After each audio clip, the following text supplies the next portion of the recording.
Hi, so we've successfully compiled our plugins on all three operating systems, and in this video we're going to test that they work, and we're just going to talk about a couple of other little aspects. Now, I'm only going to demonstrate the plugins on Linux because this is the only virtual machine I have set up which has audio recording, but they work exactly the same on all operating systems.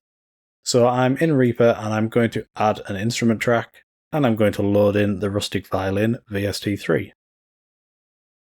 So the first time we load up the plugin, we're presented with this screen, and we get two options. We can install the samples, or we can choose the sample folder. So install samples is the option your users are going to choose, and we're going to choose, to extract the samples from that HR archive file we created earlier. And the choose sample folder option is used if you've already done that extraction at a different time, and you just want to select the folder that contains the monolith CH files. So we're going to select the install samples option, and that's what your users will select the first time they install your plugin. So it asks us to select the HR1 file. So we're going to browse to our project folder. And there's the HR1 file. For your users, it would probably be in their downloads folder. Let's click OK. And now it asks us to choose a location where we want to install the samples. I'm just going to install them to my desktop. And then we get this little window with some options. Most of them have been filled in for us. And it might have been helpful if we made our UI slightly taller because there's some extra things down here that we need access to. Let's see if I can pull this down. No, I can't, but that's okay. So the top option was just showing us the HR file that's been selected. Then there's this option which shows us where we've chosen to extract the samples to. With this one we can choose, do we want 16-bit or 24-bit samples? This is very similar to the normalization mode we saw in the window for creating the HR file. So I'm going to go with full dynamics. We can choose what we want to do if there are samples provided that will overwrite samples the user already has. So this is used if you're sending an update to the user. You're sending them new samples or you're sending updated samples. So you can just choose whether it's going to overwrite the old samples or leave them, etc. I'm just going to leave this on the default option of overwrite if newer. This option, delete sample archive after extraction, if we set this to yes, it will delete the HR file once the samples have been extracted. I'm going to leave this on no. And we'll click OK. So it says all samples were imported successfully, please relaunch the instrument. So that means we have to remove our plugin from here and re-add it. And now we don't get that pop-up, and the samples have loaded.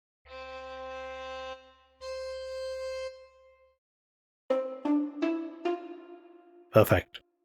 If we go to our desktop, we can see the CH files have been extracted here. So how does the plugin know that the samples are on the desktop? Because that information is not embedded in the plugin. So let me show you how it knows that. I'm going to open my file browser. I'm going to go to my config folder. And here I have a folder called LibreWave. So this folder was created by our plugin when we first ran the plugin. And the name of the folder was taken from the company name that we set in the HISE project preferences. So if you didn't set a name there, it will just use the default one, which is my company. But because we set it to LibreWave, or I set it to LibreWave, that's what we see here. Now on Windows and macOS, you don't have this same folder structure that I have here on Linux, but you will still have one of these folders with your company name, and this is referred to generically across all systems as the app data folder. And let's just cut across now to the other two operating systems, and I'll show you where you can find this folder on Windows and macOS. So I'm on Windows now, and I'm going to show you where we find the app data folder. So we're going to go to the C drive, we're going to go to Users, we're going to go to the folder with our username, and then we're going to go to this app data folder. Now this is a hidden folder, so if you don't see it, you need to go to the view menu, go to show, and make sure hidden items is enabled. If you're on Windows 10, this option is in a slightly different location, but it will be on the ribbon toolbar somewhere. And now we'll go into the app data folder, and we'll go into the roaming folder.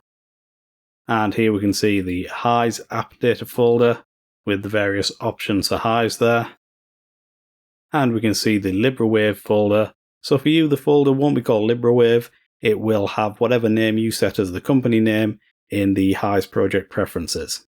So on macOS, to find the app data folder, we first of all go to the users folder. So this is on your main drive. Go to the users folder, then go into the folder with your username. And then you have to make sure hidden files are visible. you want to go into the library folder, and then into the application support folder. And then we can see the company folder. So here's my LibreWave folder. Here's the one for HISE. So we'll go into the LibreWave folder and we can see the app data folders for both of our plugins. So let's go in the Rustic Violin one, for example, and into the Aeris one, so we can have a look, see what they look like. So that was the location of the app data folder on macOS. Okay, so we see where to find it now on all 3 operating systems, and later on I'll show you a little shortcut so that you can get to it without having to go through the whole folder tree in your file browser. So let's go into this folder now. So here's the one for the Rustic Violin, and this is the only one we're seeing. We're not seeing one yet for our effect plugin because we haven't loaded that one up yet in Reaper, but we'll see that later on. So in here we see some files and folders that have been automatically generated when we ran the plugin. And the file here that tells the plugin where to find the samples is this one. It's called Link Linux, and on macOS it will be called Link OS X, and on Windows it's called Link Windows. So it just has its link followed by the name of the operating system. And sometimes this will actually be in a subfolder called samples, but in this case it's just been placed at the root of this folder. If we open it in a text editor, we can see that all it contains is a file path, and that's the location where we have put the samples. So now if I delete this file and we go back into Reaper, and I'm going to remove the plugin and re-add it, once again we see that initial prompt that asks us if we want to install the samples or locate the samples, and that's because it no longer knows where the samples are located. So what we can do at this stage is just select Choose Sample Folder because we've already extracted them, and I'm just going to select my desktop, click OK. It asks us to remove and re-add the plugin. And if we go back to the app data folder, we can see the link file has been created again. The other important folder here is the user presets folder. And the user presets, these are the ones we created, they are only extracted the first time the plugin is used. So if I delete these and we remove and re-add the plugin, you can see the preset browser is empty. And if I go back to my file browser, we can see the presets haven't been recreated. So they are only created the very first time the plugin runs. So that's very important for when you're sending updates to users and you're sending them new presets. Those presets won't be extracted because they'll have already ran the plugin. So you'll need to come up with some other system for providing updates for user presets. And there are a few ways in HISE to handle that, but that's well beyond the scope of this video. So what we're going to do is delete the user presets folder. So now it doesn't know that the presets have already been extracted. And then we'll re-add the plugin and it will extract them again. Okay, now let's add our effect plugin.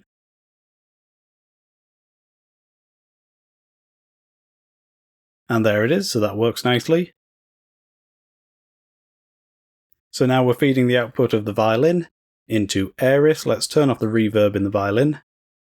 And we'll turn on the reverb in Aeris.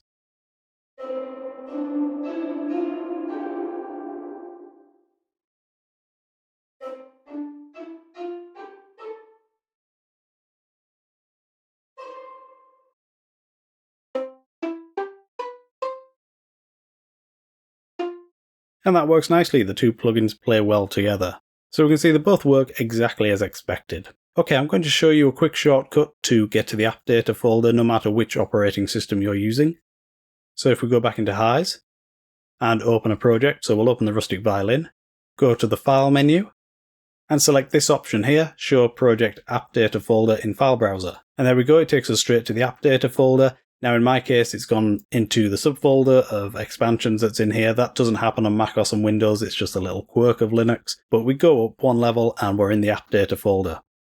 Now we also have another one in here. If we go to File, we can go to this option, Show HISE App Data Folder, and it will open the app data folder for HISE itself, and this is where some of the configuration files are for HISE. And occasionally if you get a glitch in HISE, you might need to go in here and manually adjust some settings, but for the most part you won't have to go into this folder. So both of our plugins work as expected. You should go and try them out on your own systems, and now you know how to find the app data folder and how the plugin knows where to find the samples. So that's all for this one. I'll see you in the next video.